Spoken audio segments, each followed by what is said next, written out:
right, folks, I greet you. Welcome. It's another Thursday in the land, and so we must look at the Nigerian perspective. And why not? Today, Nigeria's coin with three sides. You know, two elder statesmen, politicians, Professor Yemi Osinbajo and Alhaji Atiku Abubakar, are raising the polemical bar yet again. The one, a serving number 2 man, posits that the answer to our man-inflicted troubles is fiscal federalism, and the other, a former number 2, insists that the resolution is restructuring. Polemicists and students of dialectics are in agreement that both men are speaking the same language, but in two dialects. There is, of course, a third side to this one Nigerian coin. The facts are what we are going to interrogate this morning. Let me quickly meet and greet my guest. Olukayode Salako is, by definition, head Lagos Southwest coordinator of Buhari Osinbajo Mandate Group. I greet you. Good morning, Citizen Jones. Are you a politician? Well, every human being is supposed to be a political animal, because I'm not one. Yeah, you should have it in your instincts. Okay. Tochukwu Ezukama is a writer and a political commentator. It's also a town planner. I greet you. Welcome, sir. Thank you very much, Citizen Jones. Yeah. And not forgetting the hardcore politician here, Malam Ahmed Moyosori Jaji. I greet you. I greet you too. Good morning, viewers at home. Yeah, gentlemen, you know, let's start like this. Facts, very sacred in this business. General Ironsi's Unification Decree 34 of 1966 abolished the regions. So you could say it's the chief instigator of our wahala as we sit here. But General Gowon's decrees number 9 and 14, which abolished Decree 34, brought Decree 8, which invoked the unitary system of government on the country between 1966 and today. So that's a fact. That decree has not been abrogated. Salako, let's start with you. The first question we should keep asking ourselves as Nigerians is that why did General Gowon abolish abrogate, if you like. You know, the regional system of government for the unitary system of government? There must have been a reason. Decree 14 created states after the abolition of regions. That is what I'm saying. There must have been a reason. You see, systems are run by human beings, by people. Maybe the regime of General Gowon taught it that the way the regional system of government, you know, was being run then, in the hands of the people that were running it, maybe the government felt it wouldn't pay Nigeria better, or it was too troublesome, too chaotic, traumatic for the country. Maybe that was why the government took that decision then. Because if a system is good for a country, no government would want to change it. I repeat, if a system is so good for a country in practice, a system of governance is so good, no government will want to change it. So, we should remember the days of the Akintolas, the wild, wild west history in our generation. Which was also man-made. Man-made. So the character of the political system then must have informed why the government of General Gowon decided to shift power to the unitary system. To the center. To the center. When I mean to the unitary system, I mean to the center. Okay. But today, we have discovered that that system still must have to be changed. Why do we have to keep changing our systems every time? The same system we want to change now, some Nigerians are crying that must be changed now, is what the American government, the American system is still practicing, though under true federalism. Okay. So, why must we need to keep changing our systems? That is the question. All right. Tochukwu, 52 years after, we still are going around in circles. Yeah. So the answer is there. Yes. But you are evasive. Well, the thing is that when Iran say, what is it? I'm lacking the word. When Iran say put together Decree 34, Unification Edict, he had no ill intentions. He meant well for the country. The thing is that Ironsi was a soldier, and in the army you have centralized command. There's a pyramidal power structure. So Ironsi felt uncomfortable with the almost autonomous, autonomous centers that were the regions. He couldn't handle it. So he needed to weaken the region so he can lead Nigeria based on his training and orientation as a soldier. That was all fine. But there, with the end of, after the coup that killed Ironsi, there was an attempt to, with Decree 8 by Yakubu Gowon, to give extended powers to the region, some kind of confederation, but made some amendments to the Aburi Accord in order to effect that. Ojukwu rejected the amendments, and with time he created states. And there was nothing wrong with the creation of states, because even before independence, the minorities in the different regions, East, West, and North, were already agitating for creation of states. And in 1963, I think it was, there was a state was created out of the Western region for the Western minorities, that's the Midwest. So there was the need to create states for the good of the country, for equity, for social justice. Reminds us of the Willings Commission. Exactly, of 1957, I think it was, before independence. So the creation of states, but over the time, the proliferation of states became too much. Now, many states, with 36 states, the states are not viable anymore. And with that... You are saying that? I'm saying that. Many of, not all the states, a state like Lagos State remains viable economically, but many of them are not viable. So the thing is that there's need for restructuring. We know that, but the political elite lack the political will and lack the courage. There's been series of constitutional conferences, and I do not believe that the objective of these constitutional conferences is actually to restructure Nigeria, but to pander to temporize, to pander to the sentiments of the people for a particular time. So I think it's time we restructure. They were at the whims and caprices of those who contrived them. Yes, the to serve their purpose. Okay. Now it's time to restructure, but the problem is, what is restructuring? Because it's subject to variegated definitions. And Jaji, to that extent, what do you mean by fiscal federalism? Now bringing you up to speed. The two number two, the former number two and the current number two. When those who make laws and those who interpret laws, when they want to bamboozle us, they will tell you a law has a spirit, and at the same time, it has letters. Now, those who made Decree 34, Decree 12, 14, and later 8, they knew what they were doing. If you look at the period we are talking about, that is First Republic. The British, when they were leaving, they knew that the northern part of Nigeria, if certain steps were not taken, might not benefit from the federation at all. Because of its size, the enormity of, lingual differences and whatever there.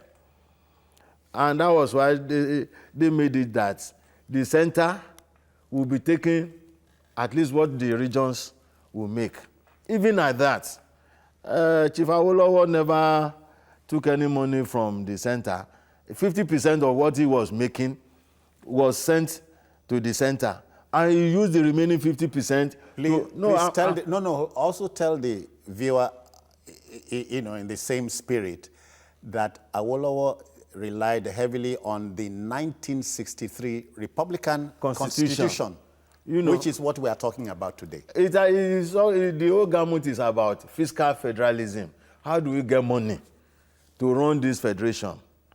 And the 1963 Constitution made that arrangement that whatever the regions could make from their respective areas, they could make use of them for the developmental processes of their particular regions, but part of it must be remitted to the center. It says keep 50%. That is why I said the spirit and the letter. Let 20% go to the center and 30% for the common pool. The whole thing, what do we have now? The federal government is controlling most of the revenue accruable to Nigeria today. The 36 states, how much are they sharing? About 30%. The federal government has about 52%. So it's still the same federal fiscal federalism, lopsided in favor of a particular agenda. And what is the agenda?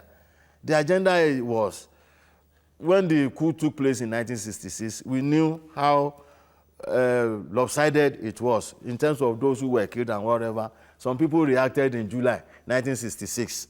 And up till the time 1999, when they decided to leave us alone, I mean the jackboot boys, it was northerners that were... Have you been left alone? No, it was the northerners that were controlling issues, and they made sure that whatever they did was in favor of the North. 774 local governments today. How many do we have in the North? Minus Bakassi. God. Kayode, you know, so again, fiscal federalism in your left palm and on your right palm, restructuring. So who is afraid of any of them? Well, those who are afraid of restructuring are definitely those who have been benefiting from it. Good. At the expense of the ideal socio-economic survival of the people of Nigeria. And who are these people? The same people who are calling for restructuring are the same people who ought to have done it. I see the Vice President, Alhaji Atiku Abubakar. I said former Vice President, I'm sorry. I see him going around the country today using restructuring as his main campaign slogan. But the question Nigerians have refused or have not asked him is, how does he want to do it as Alhaji Atiku Abubakar? When I don't think that is the collective agenda of the North, the people of the northern part of Nigeria. Alhaji Atiku Abubakar is just one person, a leader. During the Nnamdi Kanu days, the recent troublesome days, I was on a couple of television programs, and I said it that what Nnamdi Kanu was fighting for, was it his own personal agenda or the personal agenda of his group or the collective agenda of the Igbo race? If it was the collective agenda of the Igbo people, that was when he could fly. But if it was about only his own agenda, selfish agenda, and that of his group, it would not fly.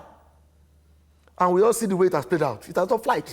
Because what's your summation? What I'm trying to say is this. What's your summation?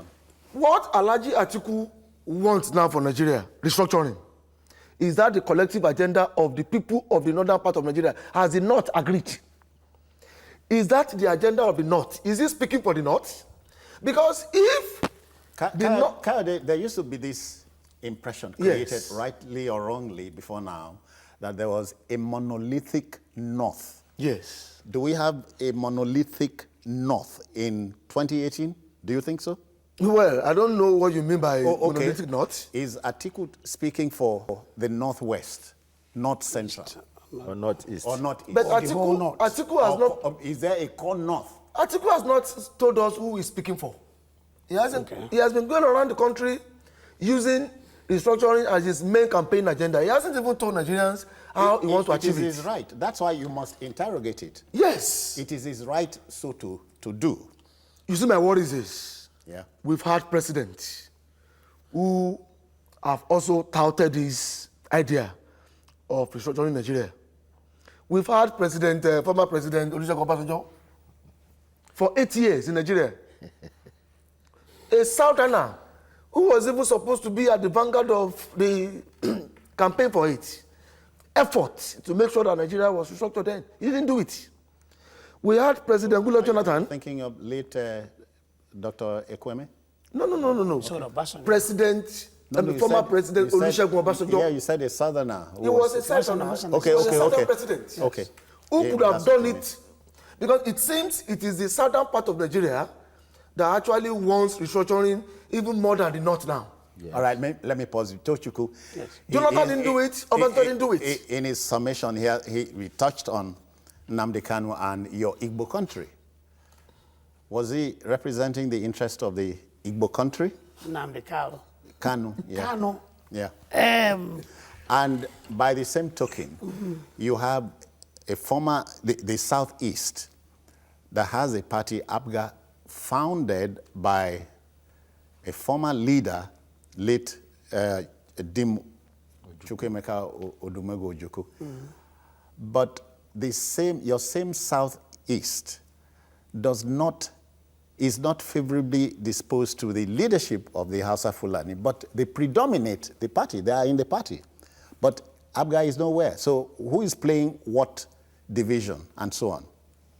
Okay, your first question was on Nnamdi Kanu. Well, the thing is, let's go back to the origin of MOSOP and from where IPOB came out.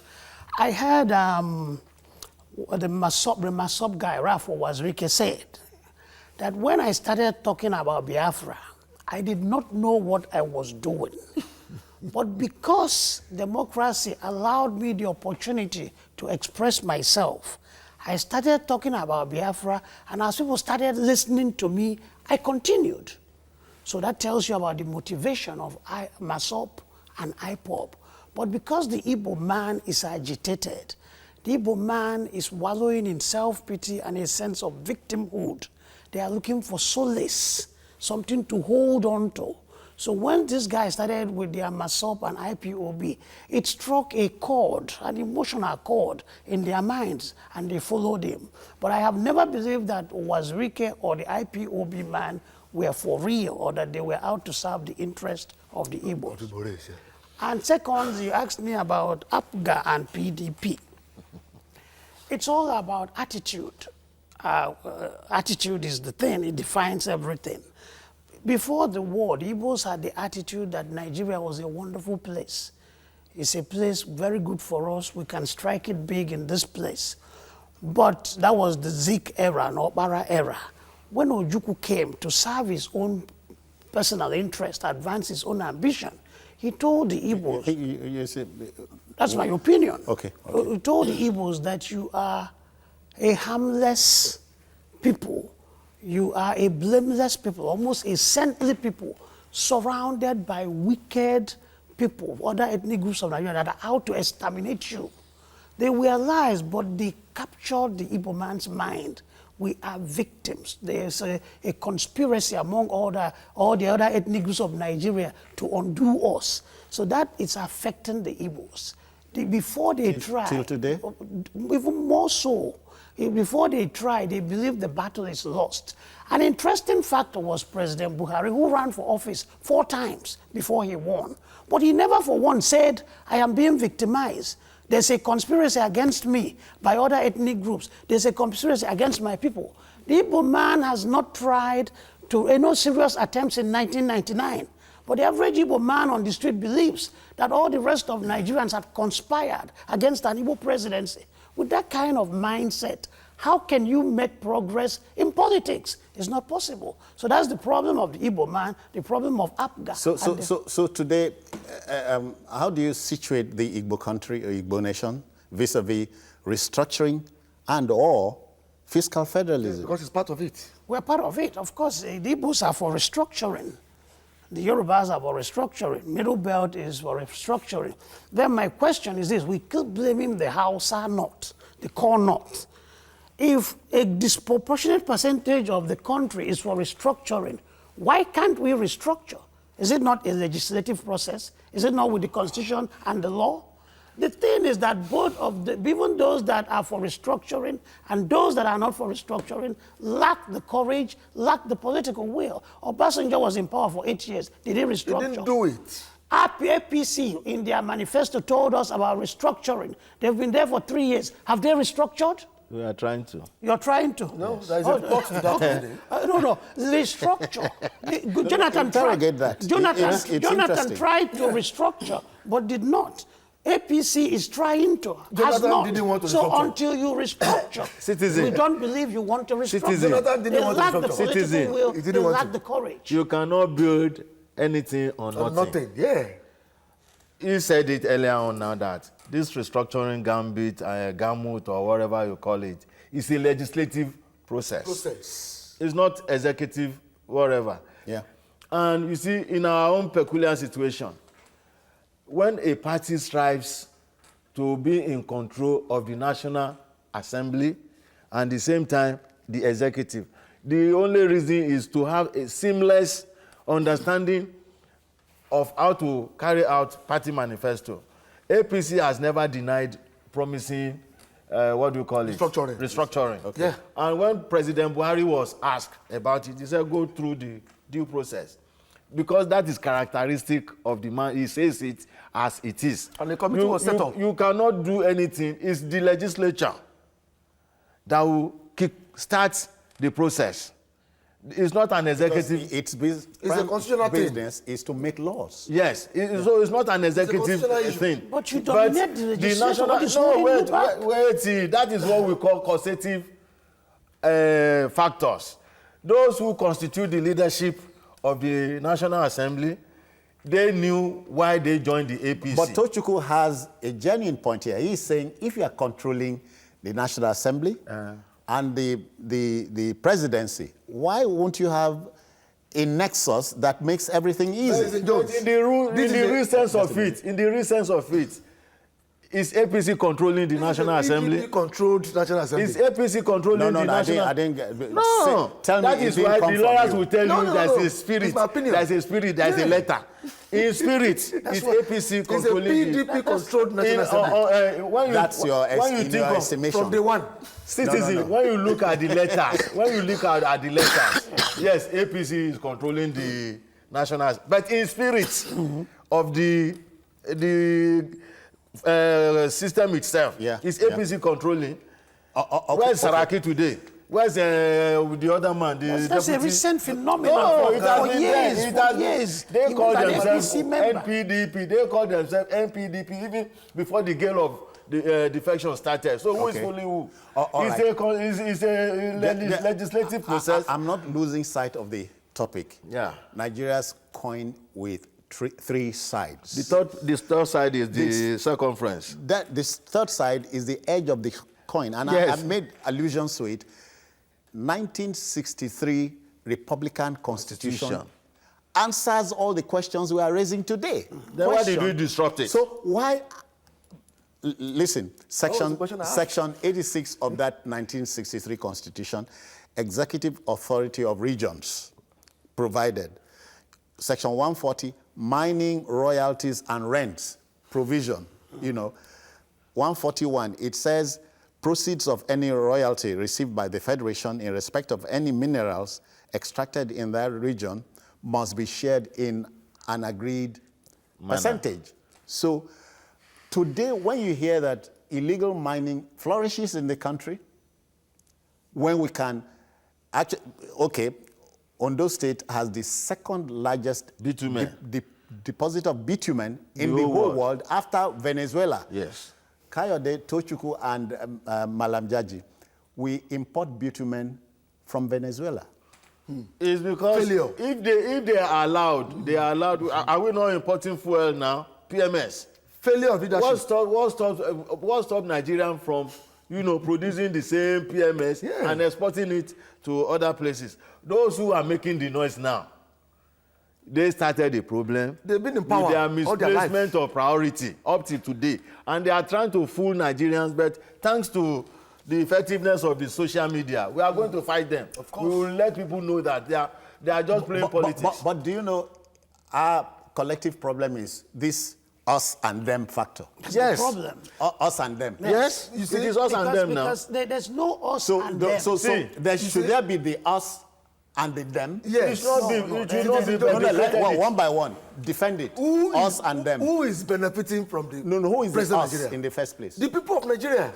You Who is them? and I. Them. The ruling class. The political class. The power brokers. Oh, really? Those who have hijacked the socio-economic ideal survival of Nigeria to their own advantage over the many years. Those are the people that are the them. We are the us. Well, my job is I'm the anchor. You are a citizen of Nigeria, sir. You are not us. I'm neither nor. The politics they have been playing affects you economically. Okay. It affects your life, how you live. The fact of the matter is this. You cannot tell a man that a system is favoring to restructure that system, not to favor him again. It has been difficult. That is why they say it's not given on a platter of gold. You must fight for it. When we now say Nigeria should be restructured, I have been a social commentator and public affairs analyst for about 20 years now. Good. And it has been the same recurring Argument. issue. Restructuring. The question is, why has Nigeria not been restructured? It's just two answers. Mm-hmm. Number one, the people who ought to restructure it, the people who are expected to restructure, who have been in the system, political system, the governance for a long time, are the ones who ought to have restructured it. Let me pause you. But they have refused to do it. And okay. Elijah Atukabaka was one of them. Okay. Is them, one of them. He's one of them, definitely. You, one of us. Yes. Tochukwu, the us and them syndrome. Well, It is here to stay. The us and them syndrome is here to stay. But one thing is that the problem of Nigeria has been bad leadership.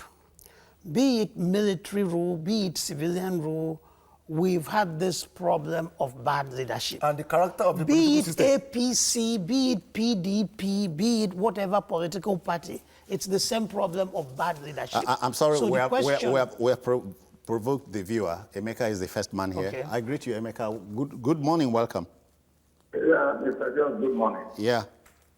Good morning. I'm greeting your guest in the studio. Good morning. Okay. Thank you very much. Good morning. I'm not very like when you bring in politicians to come and discuss the Nigerian issue. People like that here and go, they are very PC apologists, and I just don't like it at all.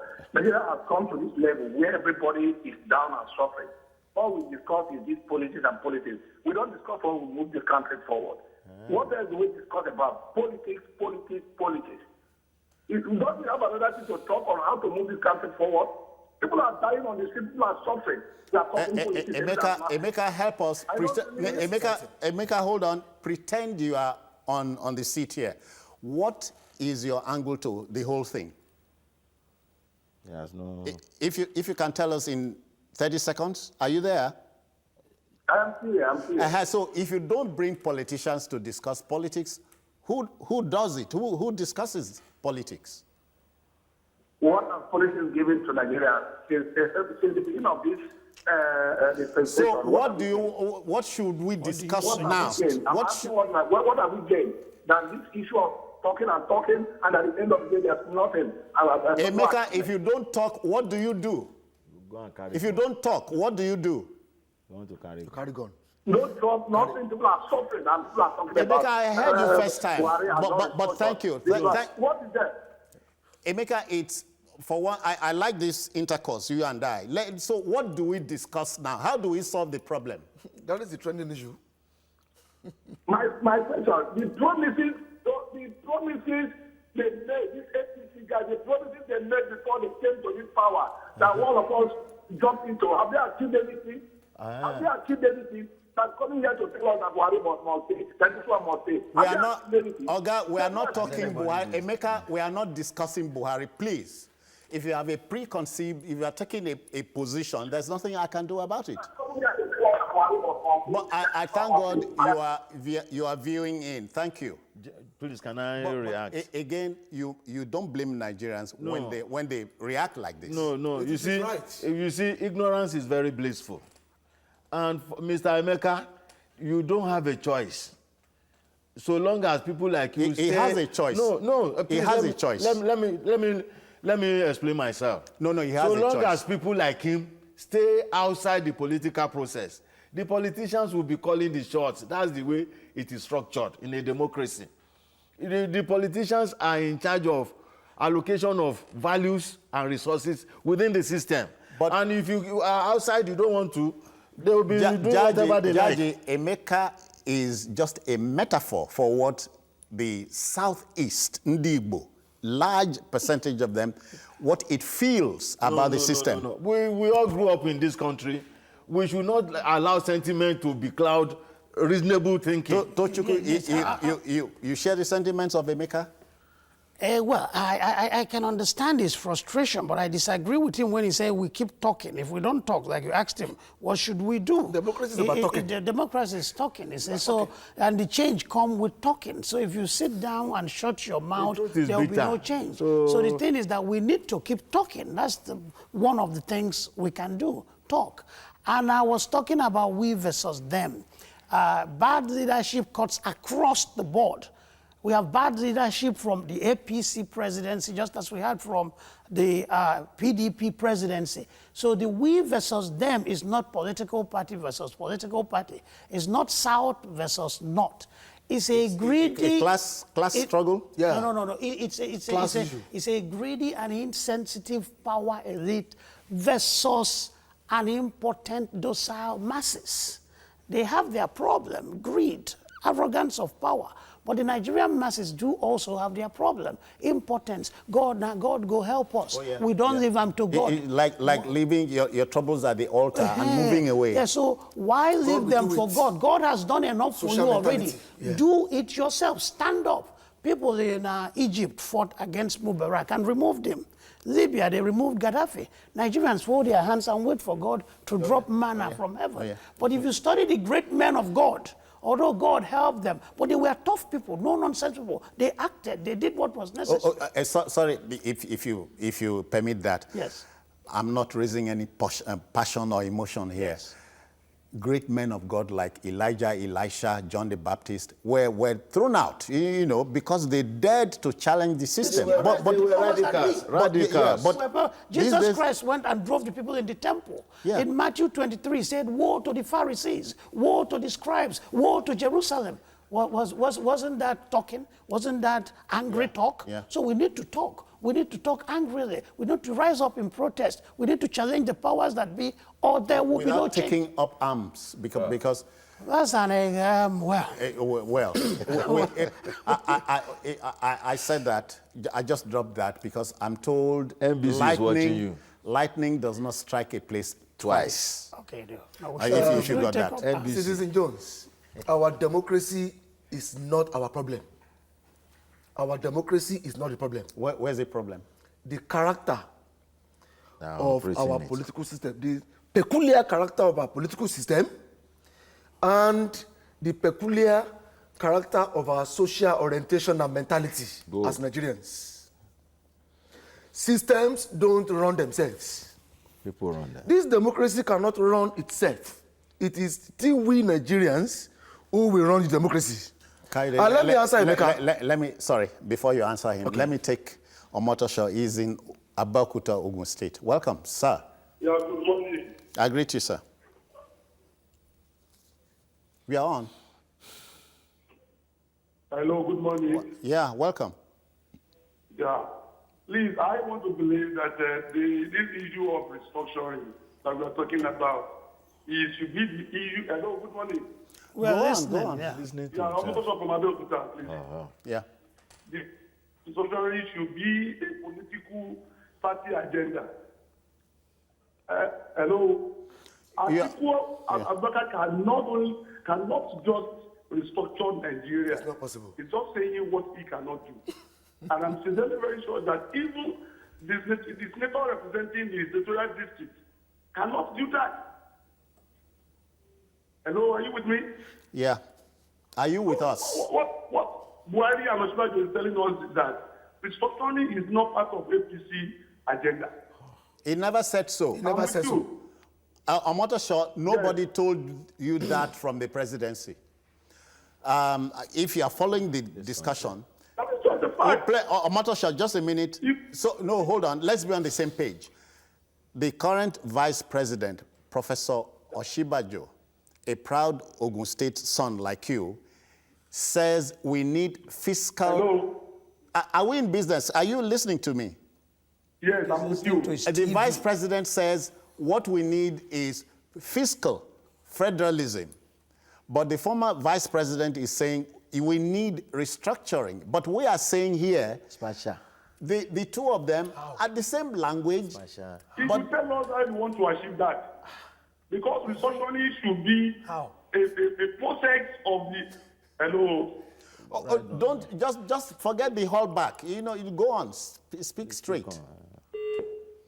You see, Right, Mr. Motosho must be told that Atiku is talking about space restructuring. How? Regional. How does he want to do it? It's space. Geography people will tell you spatial restructuring. And a political scientist will say it has nothing to do with all these things unless you put good governance on the table. Nobody will ask anybody. We talk about restructuring the mind. Citizen Jones, this present government, Buhari and Osinbajo's government, has never come out to say restructuring is not good. It's good. What the government has been saying is one thing first, and that is the restructuring of the orientation of the fiscal policy. That is, that situation which makes Nigerians to continue to run their country in a bad way should first of all be addressed. And that is good governance, instilling discipline in the fiscal policy. And I think that is what this government is trying to address first. Let us look at the issues of why we use our character, our orientation, our mentality to run our country down anyhow. Kade, let me take us to Enugu. Chuks is anxiously waiting. Chuks, I greet you. Welcome. Yeah, citizen. Good morning, sir. Yes, sir. Okay, good morning to your wonderful guest. Good morning. Good morning. Thank you very much. Now, I want to point out something. I've discovered there is this conspiracy of defeat from the elite. Why do I say so? You see, government upon government, people keep telling us the restructuring. Nigeria needs restructuring.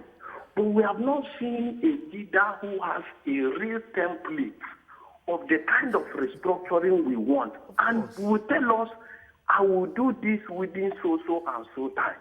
Today, the politics is not favoring Atiku Abubakar.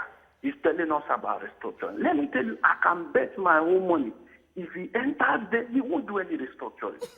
The same APC that we voted in, I voted for APC, I'm from South to East. Most people are not happy with that. But I voted thinking that by now we have restructuring. Then it was part of their campaign. But when they got into power, it becomes it became a commerce issue. What am I saying? Our political leaders should be able to come and say, okay, I will do this, I will do that with so and so time. Not to people that will enter there, they blame the past administration.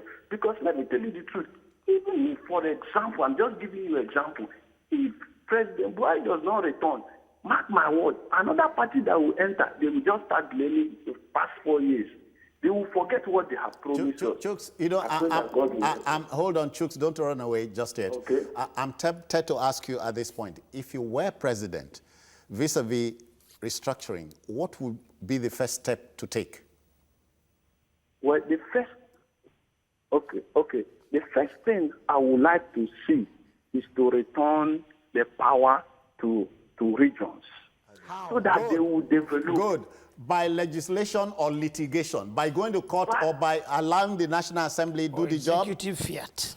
See, let me or by fiat? Let me say this without sense of Chuks, I should beg you to answer me religiously. Would you, in doing that, go to the National Assembly or go to court. Please, Citizen John, you see this thing we call National Assembly. We don't have we have personal assembly. We don't have National Assembly. We have personal assembly. We have people who are just doing their interest. They don't have our interest at heart. Now they are on research, sharing back of price and generate everywhere. By the time they will come back again, what would they do? A personal assembly. Thank you so much. Okay. Again, just hold on. Let his brother address it. That mindset appears to be here to stay until something seismic takes place. You want a restructuring, and the presidency should take the lead. What should it do first? What should it do first? That's the problem. The thing is that you can't even define restructuring in it, because are you going to go back to the regions, put the states under the region? Even so, how do you go back? Are you going to devolve power to the states, most of whom... By fiat? So, of course, it cannot be by executive fiat. Of course, it cannot be by litigation. It must be through this legislative process. But my question I keep asking, the East, the West, and the Middle Belt put together constitute a majority. So why can't they, why can't our, put together, it's by representation. There are 37 states in Nigeria. Yes. The North is controlling 20. The North is controlling 20, including Middle Belt. Plus Abuja. What about Abuja? Making 37. Excuse me, including Abuja is not Middle a Belt. state. Yeah, but it's part of the federal. They granted the status. They not controls 20. And the language they speak is Hausa. It's part of the federating unit. They not controls color 20 of Abuja minus and the the Middle language Belt. But let's have a discussion, please. This man is saying the color Of Abuja. and the language is Hausa. He is from Kwara State, and Kwara State, ask him if it is a southern state. It's North Central. It's not. I thought you were going to say West Central. I'm not Saraki now. It's North Central. You see, again, the viewer must not forget, you are a politician, so you speak for politics. Yes. From his political party. Difficult to stop a cat from mousing. It's okay. But I'm saying, as we sit here today, it is neither a PDP or an APC solution. Yes. We need a Nigerian solution. That's why we are But here. you see, what we are saying is that because of the problem they created ab initio for Nigerians, that is perpetration and perpetuating ignorance. Who created? No, wait now.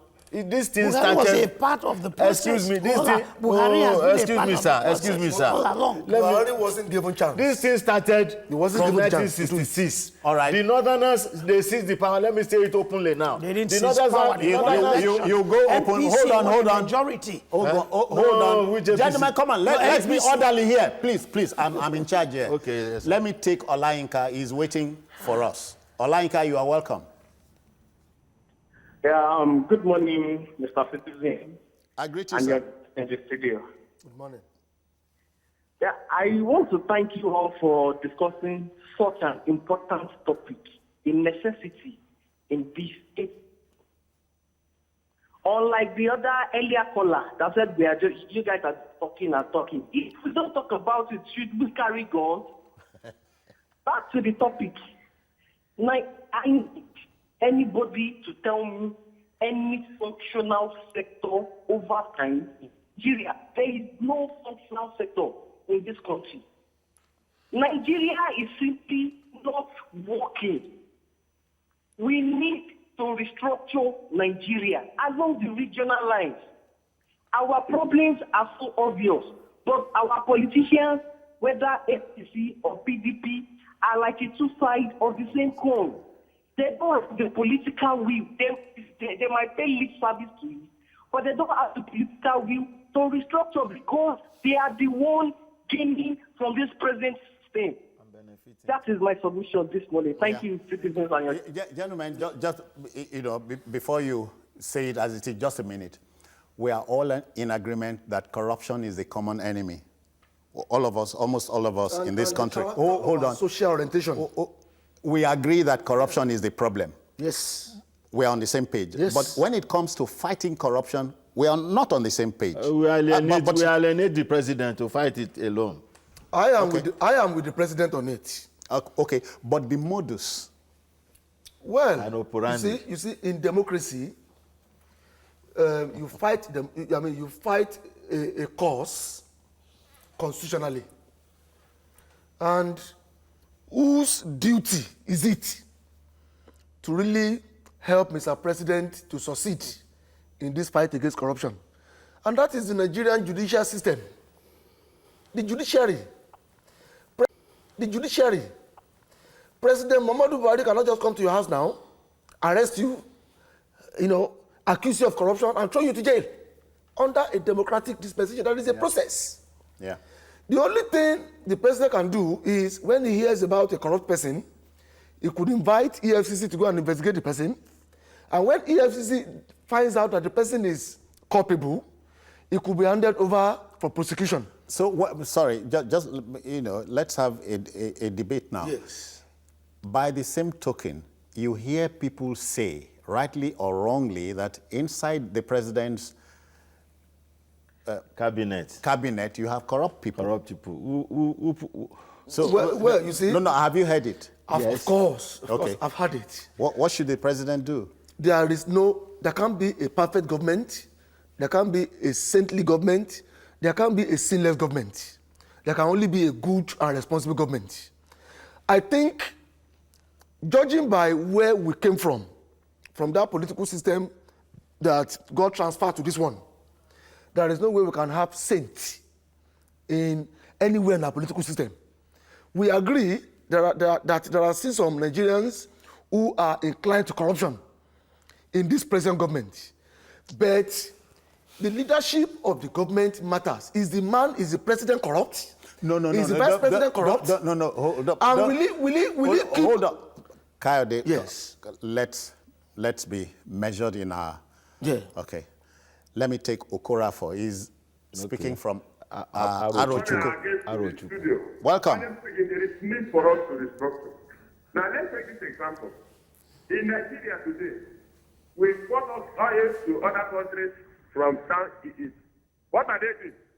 They use it to do what? Translate up to over 6,000 products. And the same 6,000 products, they'll send these products back to Nigeria. And the same products will now be buying at very, very expensive.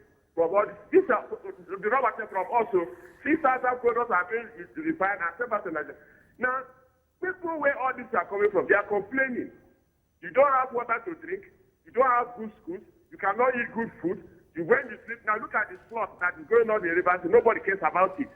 And the scientists have told us, the researchers have told us that this is a bad overnight in Nigeria. In 10 years' time or 5 years' time, people within that they will suffer, and nobody cares.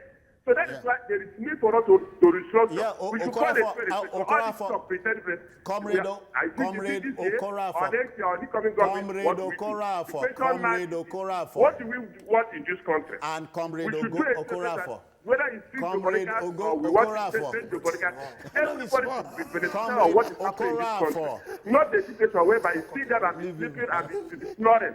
There's no hope, which is very, very bad. We call it spade a spade. Thank you very much. Have a blessed day in Lagos. Thank you. Let me, sorry, just a minute. No, Jaji, it's okay. If Yorubas are calling, it's only Yoruba people that will answer. No, please. Okay. You see, don't corrupt this discussion, please. Anytime you say the Igbo man should answer. Come on. It's all right, We are not talking about them and us here. His brother, he is in a better position to disabuse his brother. I was going to ask Okorafor. Yes, restructure, but so what's the first step? How do we achieve it? How do we go about it? When for decades, How do we start? What's the first step? It is not by fiat. Moyo, let's go. Let's go. Come See, on. I said it earlier on that the northern military boys that took over from July 1966, they ensured that the interests of the North was very, very taken care of. And they ensured that there were laws that would make this thing impossible. You want us to go there? No. Now that you have gone there, can you go back to January 15, 1966? Yes. You had 4 premiers, and we must say it here and now. You had 4 premiers, 1 Yoruba, 1 Hausa Fulani, 2 Igbos. Yes. You killed the Yoruba killed the Hausa Fulani, and spared the other two. Don't you think that there'll be trouble? That is No. Have you seen it? Have you seen what I'm I'm a political scientist, please, and I'm on top of all these topics. Was it proper to have? Whether it was proper or not is beside the point, because it cannot be beside the point. No, I don't like it. It has become a fait accompli. It can't be a fait accompli. So yes. What the North has done? It cannot be honest for once. Please. That exercise. I don't tell lies. Hold on. We are not quarreling here. You say I should be honest. Let's be honest. No. Was that exercise Let me explain clinical? myself. Let me explain myself. The decree they gave us as 1999 constitution, is that the constitution? They ensure that it's so rigid that you cannot do anything about restructuring. The counter coup like the first coup was avoidable. They were both avoidable. Senator Oluremi Tinubu started a movement that exposed all the lies. She said Lagos must be given a special status, like the New York is given in the USA, because of the port facility, Muritala International Airport. The National Assembly, the Senate threw it out. Why? Because they have numerical strength, and that was why they made sure that. So let us open all these things and stop hiding behind the finger. Jones is here in Lagos. Welcome, sir. Attention, please. Welcome. Hello, good morning. I greet you. Good morning, the panelists. Good morning, sir. I would like to take on the Buhari Osibajo campaign and media president. I am listening. Can you hear me? I can hear you. Okay. You know the reason why we are not succeeding in this corruption fight is this. The president is supposed not to be the one to fight corruption, because in other sinner crime, if you have to fight corruption, it has to be the institution. So if the presidency go wrong, who investigated him? Because the man there is saying the president sees somebody that is corrupt, invite the FCC to investigate the person and then persecute. So Jones, if the presidency go wrong, who Brother fight Jones, corruption? Brother Jones, in the presidency. Brother Jones, Brother James, yeah. Okay. The talking point this morning is about restructuring on the one hand, Yes. or fiscal Yes, I got that federalism. right. That's what right. we should have. If we get that right, this fight against corruption will be a foregone conclusion. No, I don't Yes, agree with that. I like the question you asked, Citizen Joe. I'm listening. Hello, can you hear me? I'm Yes. listening. Can you hear me? We are You are hearing on. you. Okay. Citizen Joe, I like the question you asked the man that called from Abia State, how to restructure Nigeria. You were asking, is it by fiat or by the presidency going to the National Assembly, or he going to court? You try the both. Anyone that succeeds for you, the Nigeria will hear you. The presidency can draft a bill to National Assembly. If that is not passed, then we go to court. Okay. Why are those systems in place? It's for us to try. All right. That is how I believe doing all of that. One of them must stay true if you are really sincere in doing any of those things. Yeah. It's the political will. That's what we are talking about. Justice delayed. You got me right. Political See, Will, is that the will? Thank you, James. you see, You are closing your thoughts. the president, our own president now, said that restructuring is okay by me, but let us go through the due process. And by implication, it is not the job of the executive. It is the job of the National Assembly. If they do it, good. If they don't do it, it's... Sorry, Nobody... quickly, you don't think the executive can send a bill? Executive can send a bill. But what we are saying is that those who are making the noise now, why didn't they do it when they were there? When they were there. And why should they wait when it's only 10 or maybe 5 months To the election. to the election? So what is beyond, Yoruba will tell you, Oto wa leyin efa, ojeje lo. What is behind figure 6 is more than 7. We should examine those ones. And Zebediah tells you, he's saying don't see 99, who'll be 100. Yeah, how do you close? Closing thoughts? Well, all this talk about constitutionalism and restructuring, they're all wonderful. But the problem of Nigeria is lawlessness. Yes. A driver sees a red light that says red, stop. He drives through. That is the because character we are lawless. of the political system. And yeah. the Constitution is only the supreme law of the land. So if we are lawless generally, we will disobey any constitution. We will abuse every provision of every constitution, be it restructured constitution, be it unitary constitution, be it federal constitution. So until we learn to respect the law, Nigeria will remain a chaotic and unlivable and unjust and unequitable society. How do you close? Nigeria cannot be restructured except the North agrees. Good. Mark it down. The day the northern part of Nigeria agrees collectively, makes it their collective agenda that they want Nigeria to be restructured, that is when Nigeria can be restructured. It is beyond only Mr. Atiku or Alhaji Atiku. It's beyond him. Because he has not even told Nigerians how he wants to achieve it. When successive presidents in the past have not been able to do it. So we think there is something about it. So, All right. for us to be able to have an ideal Nigeria, I don't think it is more about restructuring per se. We must go back to the drawing board. We must check our we social must character. go back to the drawing board. Yes, Yes. our social character. Let me Our thank mentality. Olukayode Salako. I thank you for coming. Thank you very much. Tochukwu Izukama, many thanks for being here. Thank you for having me. Moyosuri, we can't quarrel. No. I said, Zebediah says he has seen 99. Who be 100? 100 is just one. One more. So the country has seen 99. I think politicians should save us this 100 because they can. The country is controlled by laws. The laws are controlled by the parliament and the politicians. The politicians are controlled by the people, the voter. Ideally, the voter is controlled by the politician. So it's the politician who owns everything. But the politician should please save us the 100. We have seen 99. I'm out of here. Yori will be here tomorrow. Bye-bye. Good morning.